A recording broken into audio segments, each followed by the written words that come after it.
To where a crime has occurred. We're talking about burglaries, robberies, and homicides. The I-Team looked at zip codes across the valley, and what we found may surprise you.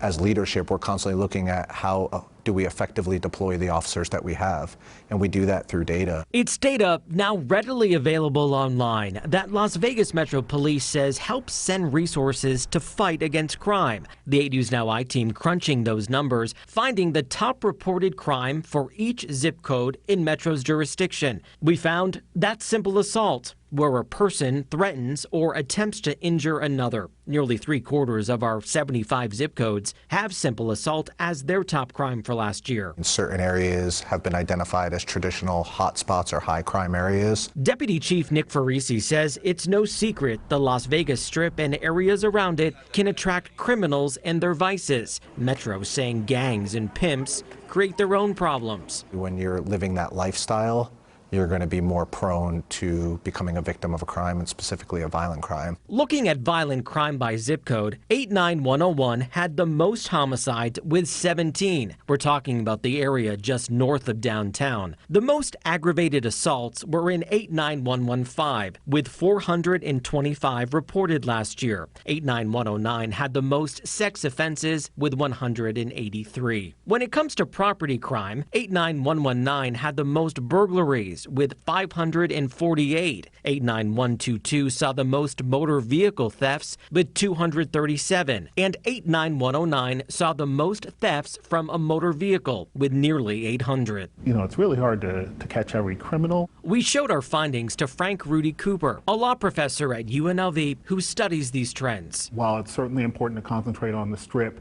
a lot of our crime is distributed not quite evenly, but certainly distribute out into other areas. Cooper notes no area of the valley is free of crime, with the drug crisis fueling a lot of property crime. He suggests knowing what's happening in your neighborhood. And that's going to be helpful because the more information people have, the more they can lobby for having their needs met in various ways. And in some parts of the community that may be, you know, less policing of things like jaywalking and more policing of, you know, actual burglaries or whatever. But it just seems like a lot of people are on edge and have short fuses. The deputy chief says simple assault as the valley's top crime is not surprising. He says more than half are domestic violence related, an issue he says Metro takes very seriously. But yeah, these crimes are happening, they're occurring, but our officers are out there, our detectives are out there and doing that relentless follow-up.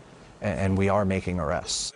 So right now on 8newsnow.com and in our app, you can zoom into your neighborhood, see where homicides, burglaries, robberies are happening near you. We've also compiled this list by zip code, and it basically breaks it down for you so you can check it out. And Brian, I know you were very interested in this. You said while this story was playing, I find this very interesting. I'm going to hold you to that. I do, and there's parts of the country we know where crime is up, but for Las Vegas, a lot of people here want to know, is crime getting better or worse? So if you look at this year to date, so January to August of this year versus last year, crime across the Las Vegas Valley, at least in Metro's jurisdiction, is up 3%, mainly driven by property crime. So theft of things over violent crime, that's something affecting a person. In addition to this new tool, the deputy chief you just heard from there says a great way to learn about what's happening in your community is to go to those First Tuesdays that Metro offers at your local area command. And if you live in Henderson or North Las Vegas, police there also have similar ways, Brian, for you to meet with officers working to keep you and your family safe every day. Great job with that, David. Thank you.